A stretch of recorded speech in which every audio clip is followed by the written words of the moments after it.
Um, Good afternoon, everyone.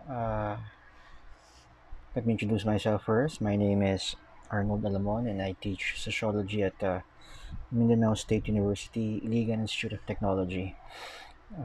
I'd like to thank Content for inviting me to deliver a lecture on lumad and Mindanao in general in relation to peace.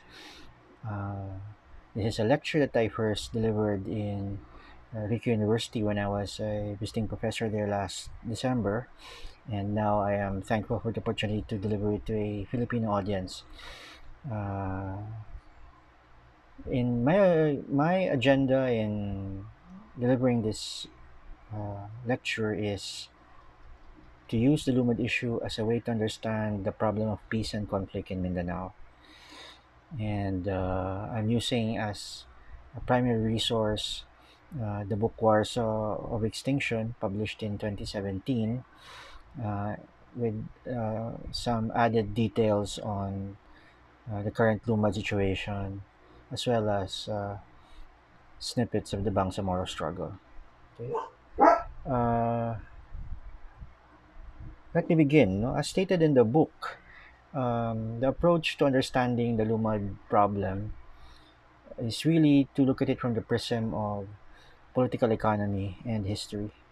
Um, I particularly ground the problem of Lumad and the rise of the indigenous identity to developments in the nation state, no? How the nation state eventually structured Mindanao's economy to the national economy, assigning it a special role as a uh, provider of raw materials, as an extractive source of raw materials for industries elsewhere. No, and compared to other parts of the country, for instance, Visayas and even Luzon, which had been earlier sutured into the global capitalist economy even before the arrival of the Americans during the time of the Spaniards. Mindanao was belatedly sutured because perhaps of a number of reasons like geographic distance, as well as uh, the failure of the Spanish colonial authorities to subdue the resisting local population in Mindanao.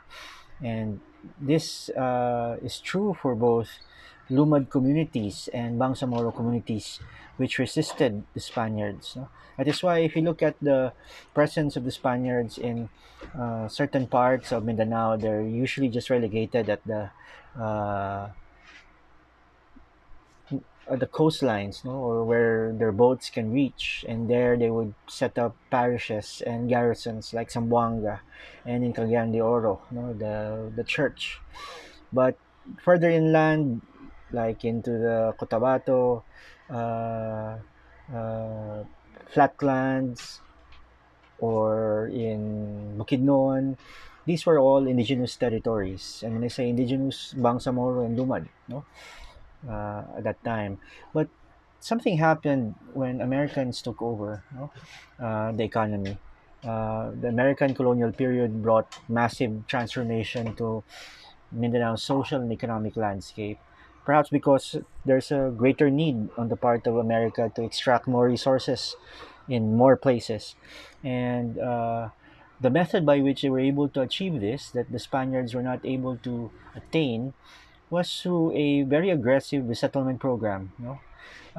In a relatively short period of time, by bringing in migrants from Negros, from Ilocos, to the promised land, which was Mindanao, no, uh, they were able to, uh, in a way, conquer places which they haven't reached before by, in a way, making fellow Filipinos fight fellow Filipinos, no, by pitting migrant Filipinos against uh, Moro and Lumad communities. Now, this is what we label now as the Christian settlers who migrated into parts of Mindanao by batches. It did not happen one time, like they were in one big boat, but it happened in a period of, let's say, 3 or 4 decades.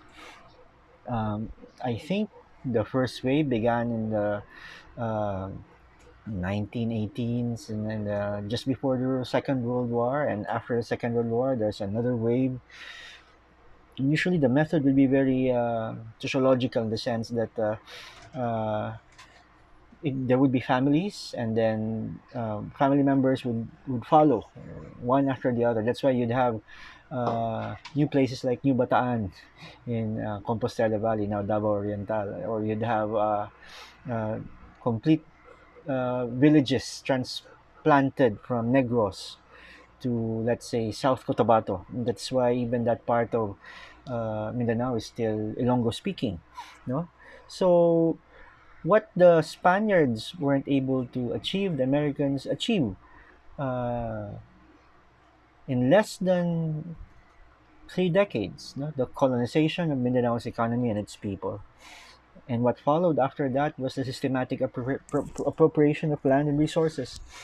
And this is actually at the root of the conflict among the peoples of Mindanao, the root of the conflict among the Bangsamoro and the Christian settlers. No? The root of the conflict that's now ongoing between the Lumad and the Christian settlers. The only difference is that before, you had a colonial power, an external force, uh, following its own imperial logic, which is to gather as much resources for their industries. But nowadays, you now have a phenomenon wherein you have Filipino leaders, politicians, and businessmen, landlords who are fronting for industries of these foreign transnationals. No? So what happened then was a systematic transformation of the Mindanao's economy from uh, what used to be primarily subsistence to what is now production for surplus, agricultural production for surplus. Um, Mindanao at the turn of the last century was full of verdant forests, you know? But when the Americans came, uh, it was part of their economic agenda to uh, uh, make use of this resource, valuable resource, which is timber. And many of Mindanao's forests were cut down as a process. No? Logging was a gateway plunder. After logging, once the areas which were inaccessible were cleared, then it paved the way for other extractive industries such as mining and then agricultural plantations. What comes to mind with Americans were the establishment of large-scale agricultural plantations such as Dole in the South Cotabato area and Del Monte in Bukidnon. No?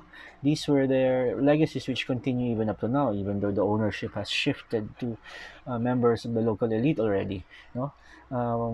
In some parts of Bukidnon, there's cattle racing also. No? The rolling hills were transformed into grazing area for their cattle and sheep. No? And in many parts of Bukidnon, this became the flashpoint between indigenous Lumad territories or indigenous Lumad communities who subsisted on these rolling hills and water sources within these areas, which they used for their kainan system, Sweden farming. When once the Americans took over, what they did was to cordon off these areas, declare them as private property or public land, and then awarded to a private leaseholder, which are usually uh, the favored colonial rulers.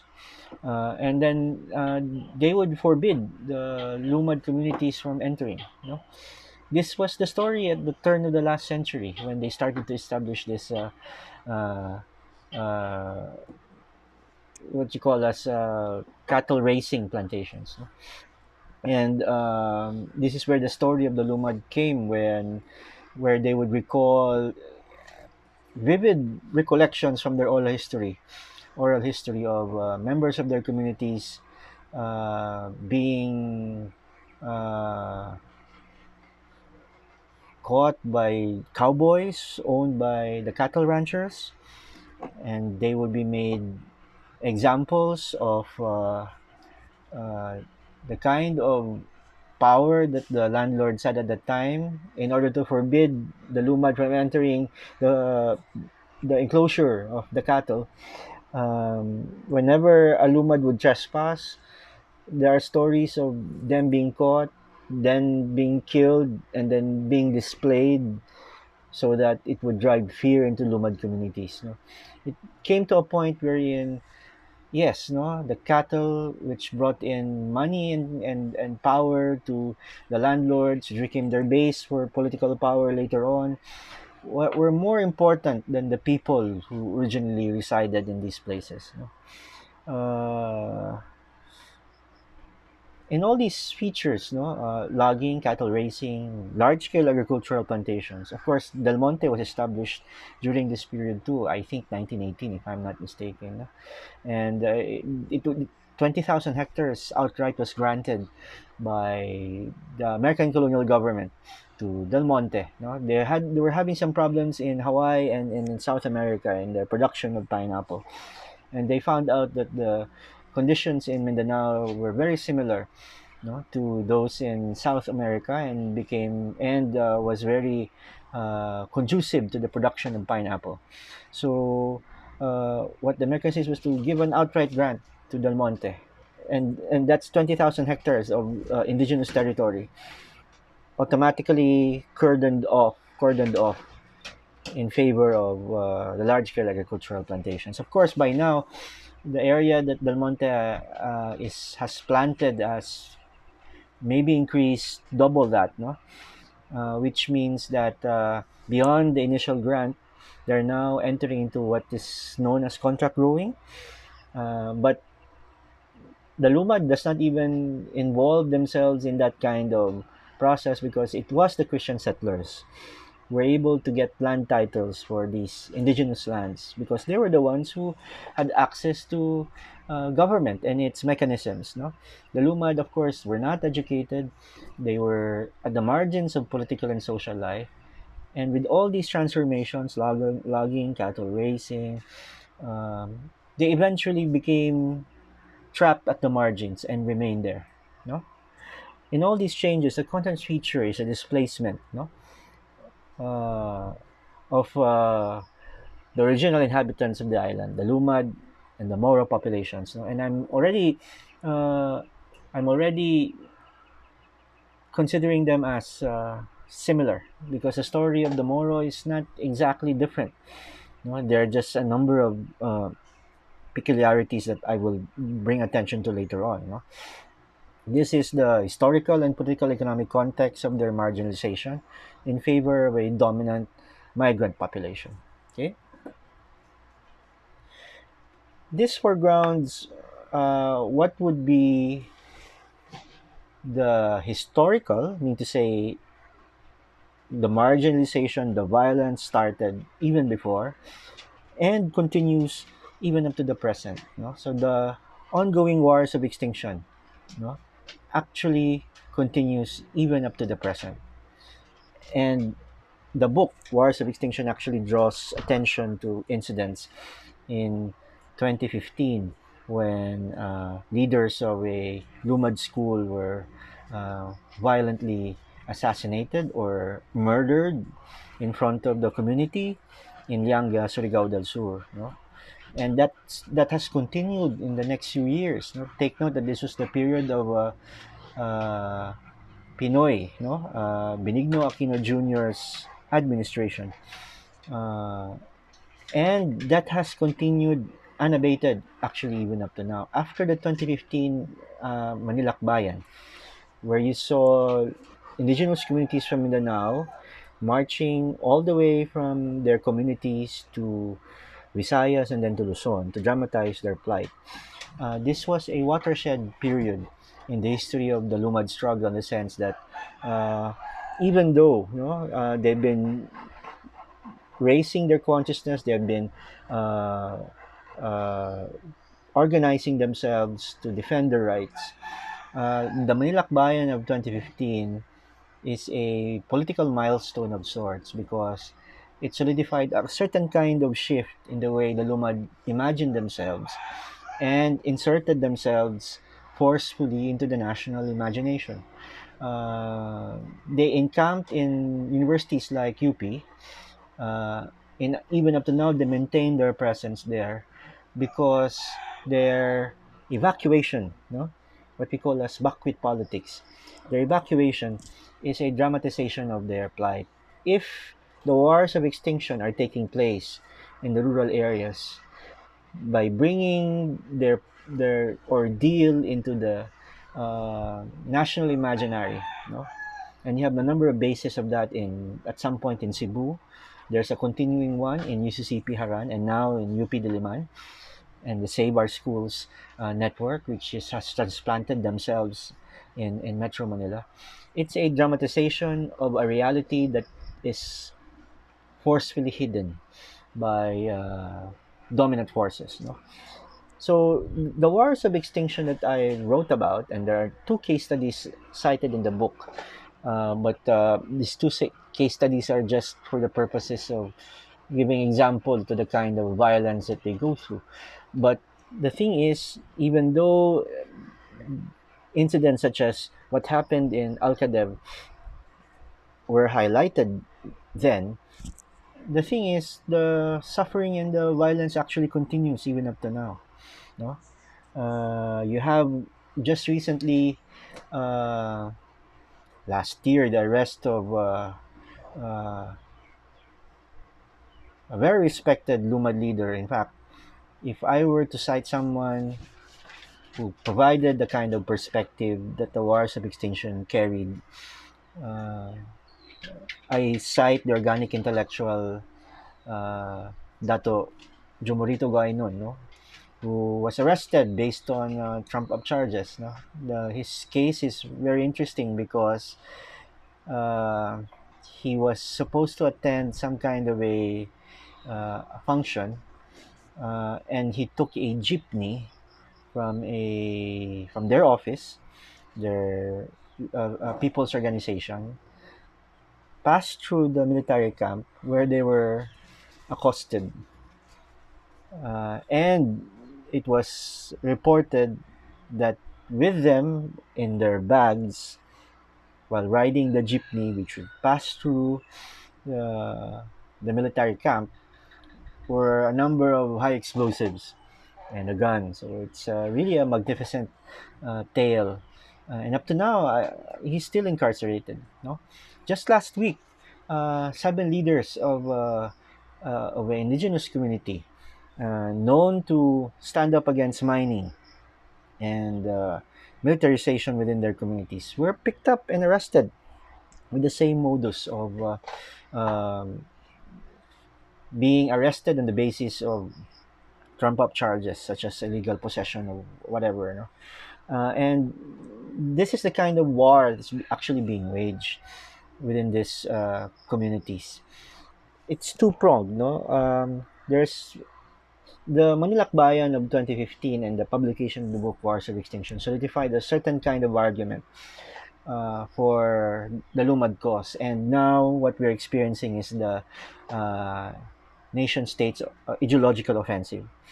Uh, in I'm not saying that the battle has shifted from ideology or from physical violence to ideology. What's worse now is that it's now happening as a two-pronged attack on the Lumad cause. No, not only are leaders arrested, physically incarcerated, their liberties are taken away from them.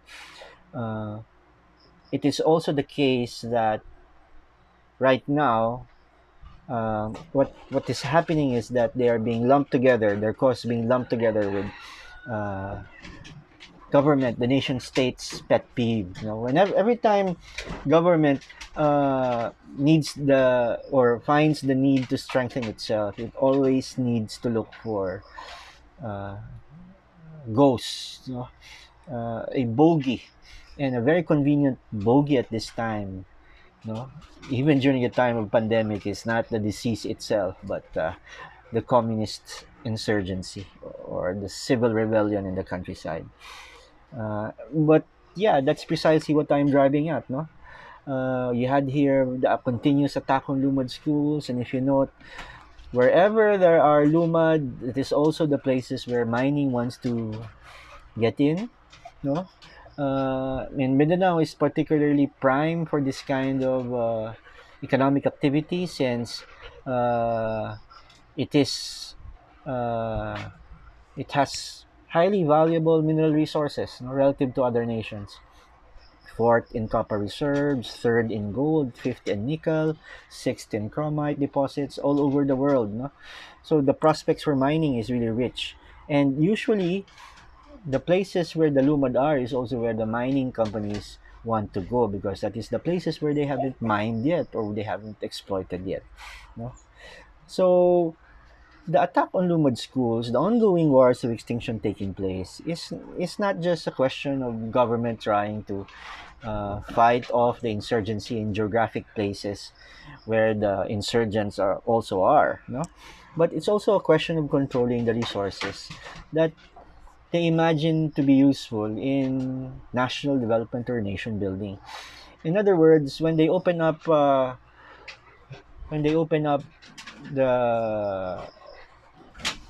uh, these areas for mining concessions, no, or for large scale agricultural plantations, or even for logging before and cattle ranching before. The objective of all of this is really to mine or to feed into the dreams of national development. But within this model, of course, is to drive away the original inhabitants of the land, take away their ancestral domain, and then make some national bourgeoisie or make some puppet or lackey of a big Chinese, Canadian, American mining corporation rich, and the government will just take taxes, minuscule or small portion of taxes. Anyway, the largesse or the big money will be farmed out to the different politicians who are also fronting for these mining corporations. And I've actually uh, used some kind of a theoretical framework, no, for all of this, no, an attempt to make sense of this from a uh, more discursive lens by using the concept of David Harvey of accumulation by dispossession. So, capital always has a need to double, replicate, triplicate itself. No, that's a logic of capital. Idle capital is wasted capital. So therefore, capital must always find other capital so that it can double itself. No? And what is happening right now, where you have a wave of large-scale agricultural plantations, particularly taking place in Southeast Asia and in South America, the expansion of palm oil. It's an example of what David Harvey calls as accumulation by dispossession. These are areas which were not tapped in the first years of colonial imperialist rule. But right now, what is happening is that these areas are now being tapped by capital, no? And capital is now exploiting these untapped areas to be transformed into uh, palm oil plantations, no? What is unique or interesting about the way David Harvey uses this Marxist concept is in its applicability to present conditions. No, during the time of Marx, this was a natural process. No, capital must free up idle resources, and therefore land, for instance, agriculture land would have to be transformed into grazing area for sheep. That's an example of accumulation by dispossession, and that brought rise to the urbanization of cities because the peasant population had to migrate because the land was being taken over by sheep because sheep provided uh, wool for their industries. No?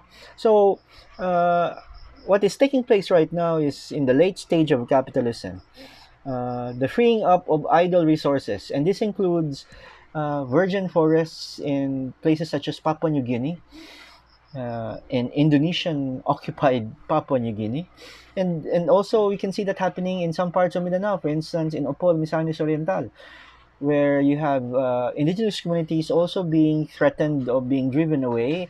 One was already killed in the last 5 8 years because of a palm oil plantation that wants to expand into ancestral domain claims. No, uh, therefore, what is happening now is some kind of a economic lag in the process of capital or capitalist transformation. Some places would have to remain such as this, no, uh, geographically remote, but full of mineral resources that can be mined.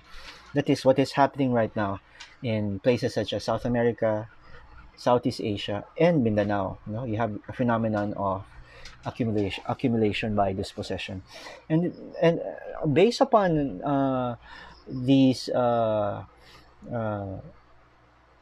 foregrounding, no, the historical basis for lumad marginalization, which dates back to the colonial era, and then exacerbated by the needs of the American colonial government. And now you have an instance of of a national development agenda that wants to uh, use these resources for its own developmental agenda, which does not include uh, the indigenous interests. The objective here is assimilation, to make them like the Christians who have become workers of these large-scale agricultural plantations, or become landowners who are leasing land to Del Monte or to Dole. Uh, that's the idea of assimilation. But the Lumad struggle has learned over the decades that that is not the path that they want to go. No, what are we to say about Lumad consciousness brought out of this historical ordeal of marginalization, wherein they have come up with the idea that we will not follow that developmental agenda pushed forward by the Philippine Republic and the nation state. We want to carve our own right to self-determination by charting our own agenda, which means that we'd rather plant on our own land, do collective farming, instead of following the logic of the nation state, which will just allow Chinese companies to come in and carve out big holes into our mountains to be shipped straight to China at a pittance, no, at the price of a pittance. And that's where the whole argument of the book actually uh, rests, no. Where does Lumad identity come from, no? It is born out of the struggle of the Lumad from the time when they were marginalized by the Philippine nation state. They had to differentiate themselves from us, the Christian settlers. And the agenda of Marcos at that time to call themselves Lumad, no? It is born out of struggle. Therefore, it's a political, economic identity, no? It is not primarily a cultural identity, but it is if I were to be brave to put forward, a class identity in this age of late capitalism undergoing accumulation by dispossession. These are uh, the most marginal of those in the margins. No, uh, these are the new proletariat of these new spaces that capital would want to exploit. No, and this is why I wrote in this penultimate paragraph this very important point that maybe I'd like to stress for this afternoon's conversation. Uh, the Lumad can be seen as the contemporary victim of capital's violent onslaught for cheaper raw materials to raise the rate of private accumulation, especially in the periodic capitalist crisis of overproduction and accumulation, the drive to conquer new frontiers where the indigenous communities reside has been the recourse of transnationals and their local counterparts. It is this global economic context that provides logic to agricultural expansion and the mining boom, that in turn caused the killings and displacements of indigenous peoples, not just in the Philippines, but worldwide. All of this is taking place with the state as a nexus. No? I mean, it's nice to put the blame on a global economic order, but there's also a structure at the local level that allows this to happen. And this has something to do with our status as a new colony and how our political processes are also deformed, corrupted by our history as a new colony. Who are fronting for these transnationals at the local level? Who are the ones who are allowing big scale, large scale agricultural plantations to continue their operations and then expanding further? No? Who are fronting for big mining businesses? These are our politicians. These are your mayors and congressmen. No? And that's actually what makes up your the Philippine state. No? During present times. No? Uh, there are forces, therefore, that brought the lumad to their historical and current plight. No? And that systematic assortment of forces is nothing else but the Philippine state. Whether that's why it's important to note that the Manilakbayan took place during the time of Benigno Aquino and continues the wars of extinction continues even up to now during the time of Duterte.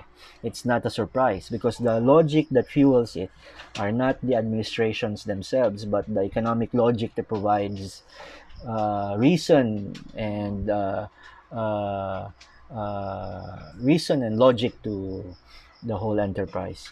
So this has been the response, the creation of a Lumad identity as a response to the no. And what's the problem? What's the same kind of problems were experienced by the Moros, no, in Mindanao. You have Dole Philippines in South Cotabato. What's the issue here? Land, no, in Cotabato. What used to be the most verdant land was carved out from Moro territory and given to a large-scale pineapple plantation, such as Dole.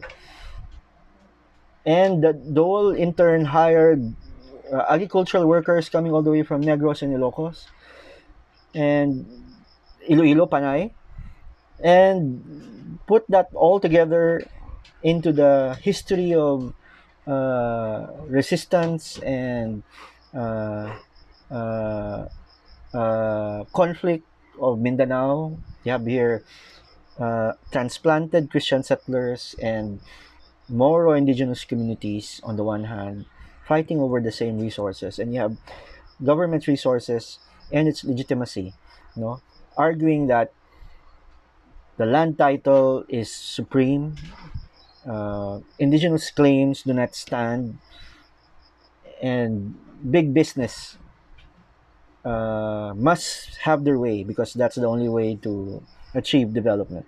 You put that into that formula, and what you have is the problem of Mindanao in a nutshell. You have here Dole, no, portions of their elite was also co-opted the same way that the Lumad elite was also co-opted. For those who remained in the margins and knew from history the bitter lessons of the past and who wanted to continue the valiant resistance of the Moro people against their colonial rulers, they resisted.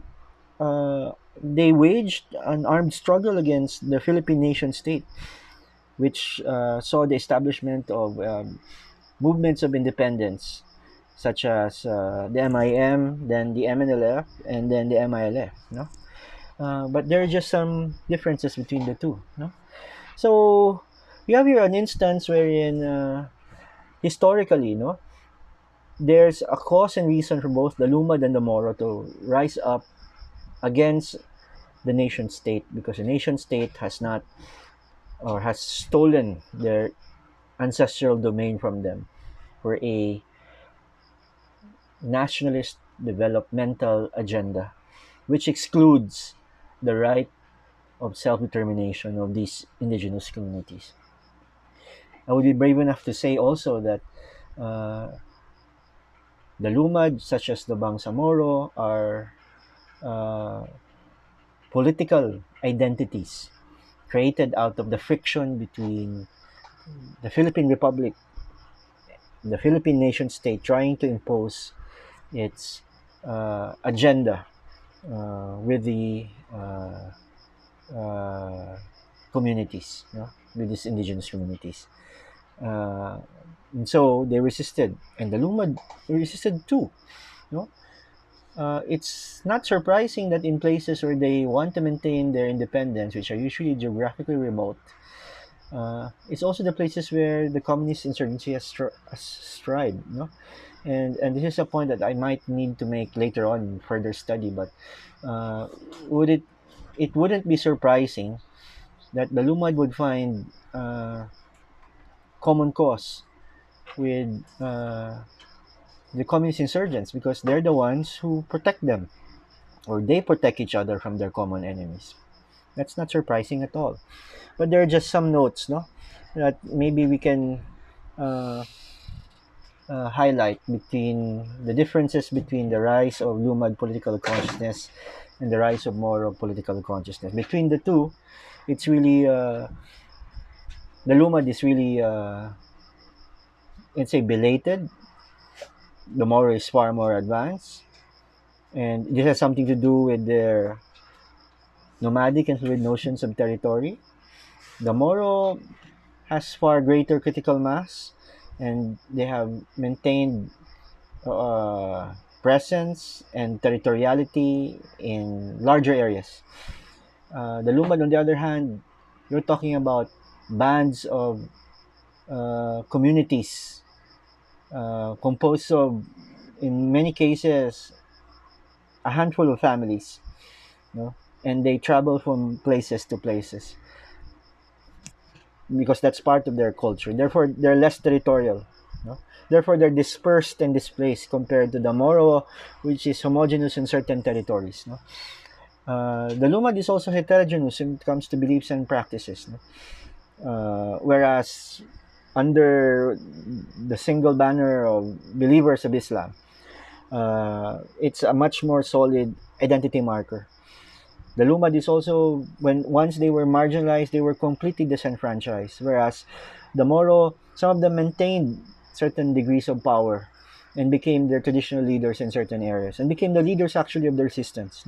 Have greater social capital, and that accounts for the differences in how the struggles have evolved. So, and these struggles continue even up to now because the nature of the nation state actually has not changed. Let me just skip these two slides because I don't think they're that important anymore. And just highlight to you a particular data from a recent publication of UMA, which is an NGO, uh, the Imperial Splendor of Philippine Agriculture. And they did this very interesting uh, graphic of the places where transnational and local agribusiness corporations are present. And I've made some kind of a uh, classification where the yellow areas are where are former Moro areas, and the green are former Lumad areas. It just goes to show uh, the kind of realities that persist even up to now. So, who are the exploiters? Who are the exploited? Where are they located? They're located in indigenous and Bangsamoro territory. So, what are we looking at? What do these contemporary developments tell us? They tell us the roots of conflict that give rise to these resisting identities remain, and they flourish. You only have to look at, for the Bangsamoro, the case of the Marawi siege and the continuing debacle of the rehabilitation that has not taken place even up to now. The Lumad struggle continues with the continuing vilification. The Lumad now, with government's current offensive, is being lumped as terrorists. What are you looking at? You oppress a people, the people fight back. And that's just the story of our nation entering into the 21st century, surviving a pandemic. Uh, Maybe a few hundreds thousands less because of COVID-19. But the problem of the lumad and the moro, I'm sure will continue because the realities on the ground remain the same. Given the state's developmental agenda, even if the MILF or the NPA were to be wiped out, new forces will arise. It will continue the resistance because that's just the logic of the human spirit. And it's also the unfinished narrative of the Philippine nation. These problems will continue until we solve them as a people once and for all. So, thank you for listening to my long lecture this afternoon. I hope you were able to pick up a few things. I'll join you in a little bit for the question and answer live.